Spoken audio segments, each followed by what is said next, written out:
Hey everyone, Klei just dropped some awesome new content for Don't Starve Shipwrecked that's currently in beta. Today's video is going to be all about those epic new items. First up on the list, Crockodogs are a thing. They've done away with the old sea hounds and replaced them with Crockodogs, which can attack you at land and sea. Now, nowhere is safe. Ballphin's got a lot of love in this update. You're now able to create houses for them with the new Ballphin pallet structure. Much like a pig house, this will spawn a Ballphin for you. Ballphins can also be fed to have them follow you around and attack things. They can even do things like harvest coral for you. Awesome change for sure. Roe is a new item that's been introduced that will periodically be dropped by the new bird, the Cormorant. It's sort of like how birds drop seeds for you to pick up. Roe can be used in the crock pot, but can also be used for the next item, the fish farm. Create yourself a fish farm and place it in the water. Place one row inside of it, and after some time you'll be able to harvest yourself some new tropical fish. This is pretty darn cool. Speaking of fish eggs, they've also added Caviar into the game. Caviar will give you 33 sanity when consumed, so that's another awesome boost that's available. You can also create new Bouillabaisse called the Tropical Bouillabaisse with the new tropical fish. More variety is always nice.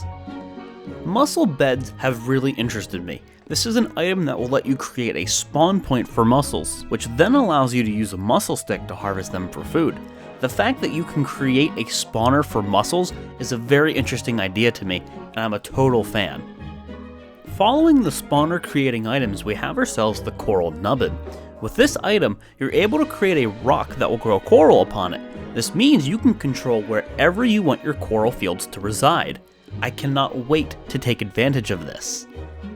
Rainbow Jellyfish. Rainbow Jellyfish have been added to the game and they look awesome. During the night, they'll glow, allowing you to use them as a free light source, and seriously, I love the way they look. Moving on to some new structures, we have sea bases slowly becoming a thing, and I couldn't be happier. The Sea Lab is essentially an alchemy engine that you're able to place down in the water. I'm not going to say it's the most useful thing, but this is pretty dang cool. The time to harness the power of the sea is here. Tar patches are scattered throughout your world, and you can build yourself a tar extractor to place on top of the patch. Turning it on will slowly but surely start creating tar for you to use in various recipes. Tar extractors also require fuel to operate, much like a fling-o-matic. Not enough tar patches near your base? Then worry not. With the new Quacken drill, you're able to create a patch of tar wherever you want. You can set up a whole farm of tar extractors using this new item. It's consumed on use and requires you to kill the Quacken, so it'll definitely take some time to set up though. Another structure available is the Sea Yard. I think a lot of people are going to like this one. This is a building that will automatically repair your boat while you're sailing near it. This is going to be a sweet item to have near your docks. I was able to fuel it using things like boards, but I also noticed that it accepted tar as fuel too, so that's something cool to point out.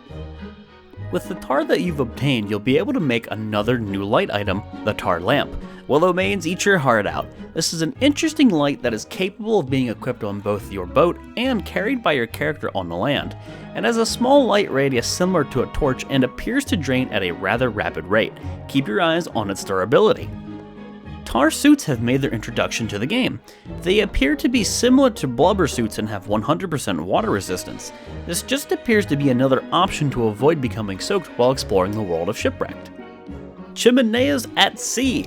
There is now a chimenea variation that can be created and placed in the water.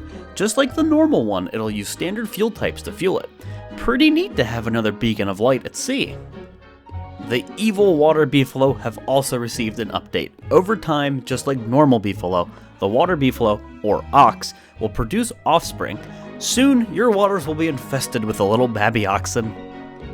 Walls have never been able to be placed at sea, but with the coming update, that's soon to be a thing of the past. Sea walls have been introduced and they look very similar to limestone walls, but they have seaweed textures on them.